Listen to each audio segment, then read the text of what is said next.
right there on the homepage about Randy Shannon turning down the job to be defensive coordinator at the University of Maryland. Randy Edsall is the new head coach there. We all know that. Randy Edsall is also former Georgia Tech defensive coordinator, and we think of him as a defensive-minded head coach, Matt. And so when you see a guy like Randy Shannon, who's used to being in charge, what's the first thing that comes to mind as why he would turn down the DC job on a staff where the head man's defensive-minded? It's not his philosophy. It's not his way of doing things. Yeah, I'm not going to really get the keys to drive this defense. I'm going to kind of be the lapdog. I'm going to be the do-boy for the head coach because, you know, we've talked about it all the time. When you have a guy who's offensive coordinator under Bobby Petrino, you're not the offensive coordinator. DC under Nick Saban, you're not the DC. Nick Saban is. That's not why Randy Shannon turned the job down. Randy Shannon turned the job down, turns out, and this is late-breaking information, you know Miami's a private school. Yeah. They don't have to share their financial records with anybody if they don't want to.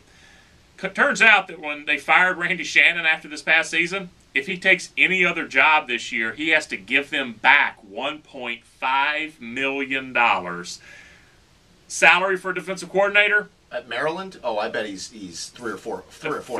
And that might be a lot. Todd Grantham got $750, and he's the third highest paid defensive coordinator in the country, and that's Georgia, and that's the SEC. Correct. You're right. Randy Shannon's probably in the $350,000 range, and he's thinking, I do love coaching, but not to the tune of having to bust my tail 80 hours a week for $1.2 million less. Why did he interview then?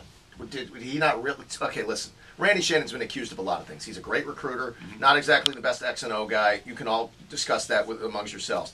You have to be an idiot to realize, okay, I'm going to go interview with Maryland. He's talking to his wife thinking, maybe they'll offer me $1.8 to be the D coordinator. And no, they're not. They're going to offer you 5 times less than what you're making to sit out. He wanted to know what the money was going to be. He wanted to kind of stay in the mix for the interview process.